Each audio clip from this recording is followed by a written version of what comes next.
Hi dancers, I made a video for you to show you how to sew your first pair of pointe shoes. So there are many different ways to do it, and I think that after you do it this first time, we should be able to figure out if there are any changes that you need to make to your shoe and anything that we should do differently. But I would really like it if you would follow this first method that I show you of sewing your shoes, okay? So what you need are your pointe shoes, both of them, okay? Your pointe shoes, a marker, or a pen. I've found that Sharpies generally work better, but it can be a pen as well. You need your elastic that you bought with your shoe, and it should be, by this time, cut into 2 pieces because we have done this in class together. Your ribbon, okay, I have actually not cut this, so I'll show you in this video how to cut your ribbon and also how to burn the edges so that it doesn't continue to fray, because that can be a mess. You will need some needles. Sorry, pardon my cat. You'll need some needles. The thicker the needle, the better. You don't want it to be super thick, but you do want it to be fairly strong. This is the one that I will be working with. So it's not actually that large, but if you had one that's bigger than this, it would actually work a lot better than the one I will be using. You will need a pair of scissors, a lighter for your ribbons, and then thread. The kind of thread that I want you to use, there are a couple different options. One option is dental floss. This is a really popular option with dancers because dental floss is really strong and it doesn't fray very easily. So this is a great inexpensive option. It won't last you too many times, but I think in the beginning it will be just fine for you because you won't be going through that many shoes. And then what I always used was actually, it comes in a little, it comes like this. This is a little messy because I've had it for a really long time. But, and it's actually, oops, I'm gonna change it like this. It's actually called crochet yarn. And it's a little, as you can see, it's a little thicker than yarn, or than thread, than sewing thread.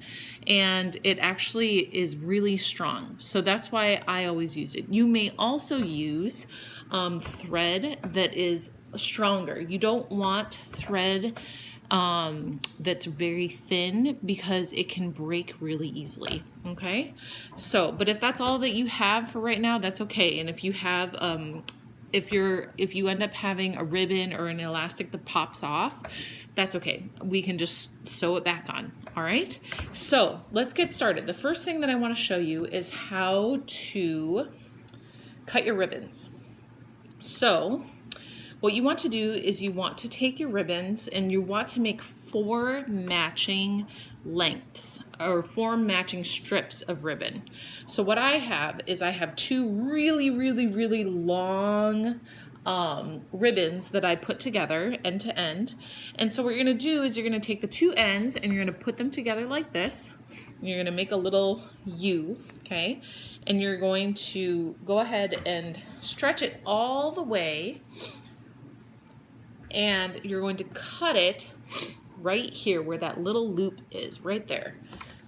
So I'm going to take my scissors and you're just going to cut it like this all the way across. So now, as you can see, I have 4 equal pieces of ribbon, okay? Now I will show you how to burn the edges, and I should have shown you this in class as well, but I'm going to show it again in the video just because I haven't cut my ribbons yet, so I figured it would be good for you to see again. Now do this with a parent or a guardian with you. Don't do this by yourself, please, okay, because it does involve fire. Another way that you can keep your ribbons from fraying is using clear nail polish. And you can paint the edges of your ribbon with clear nail polish. That's another way that you can do it. I just don't have any right now, so I'm going to use a lighter. And this is always what I used to do too when I was dancing. So you're going to light it, and you're just going to let the very, very tip of the flame touch the ribbon. And as you can see, if I get really close, it is, well, you probably can't see it, but it melted the very end of the ribbon. You don't want the ribbon to catch on fire. That's really important. You just want to melt the end. So here's the other side. And you just take the tip. Oops, my hands are a little too close. You just take the very tip of the flame and you just melt the end of the ribbon, and that's how that's done. Now remember, you do not want to do this by yourself. If you are doing this, do it at home with a parent there right beside you, okay? So, now let's get started sewing our shoes. In class, we marked our shoes together to figure out where the placement of the ribbon and the elastic should go. So just to review, your ribbon goes in the front part of the shoe and the elastic goes in the back part.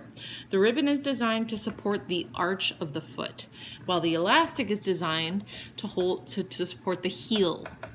So to find where your ribbon should be, you're going to take a look at your shoe and find this seam right here. It should be like right in the middle of your shoe, and you're going to take your thumb and you're going to place it on the seam like so.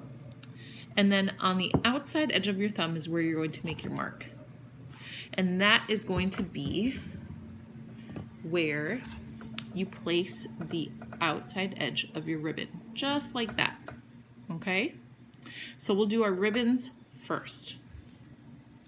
All right, the first thing you're going to have to do is to thread your needle. So what I do is I use crochet yarn. So I'm gonna lick the edge, and then I'm gonna kind of pull it so that the edge is a little less frayed and a little bit like it's a little tighter, so it's easier. And you're going to thread the yarn through the needle and pull it through. And what I want you to do is I want you to double up. So here's my needle, and you're going to pull it all the way through so that you have a doubled up thread, two pieces of thread together. And you're going to cut it at the end. So I have the little end that I pulled through right here, and I have the other piece right here, and you're going to cut it like that. So now I have one big long piece that's folded in two, that's looped through my needle. And you're going to tie a little knot in the end. And that's a little tough to do. And you can ask your mom or dad or grandma, grandpa, aunt, uncle, friend to help you with this. But what I do is I lick my fingers and I twist them together. So it kind of twists a little bit. Then I wrap it around my finger. Let me see if I can show it to you like this. Around my finger. And then I just kind of twist it all together and I pull. I will show you this in class as well. Now I have a knot at the end. You want to make a knot, and you probably want to make more than one knot. If you're using floss or if you're using a thread, you will definitely want to make more than one knot, because if you only have one knot, there's a good chance that your knot is going to pull through the shoe when you start sewing. So you want to make sure that the knot is actually kind of big and that it really stops the thread from going through your shoe as you're pulling on the thread with the needle. It'll make more sense when we keep on going. So the next thing I want you to do is to take the end of your ribbon that you will attach to your shoe, and I want you to fold it one time, just like this. Okay, so I started with this, and you're just going to fold it up maybe an inch or so it looks like this. And you're going to place this on the outside. You're going to place your ribbon, the outside edge of it, right where that line is inside your shoe. And we always sew our ribbons and our elastics on the insides of our shoes, never on the outside. Okay, so now what you're going to do, I will stop this video and start making a new one, and I will start showing you how to stitch so that you can start sewing your ribbon to your shoe. All right.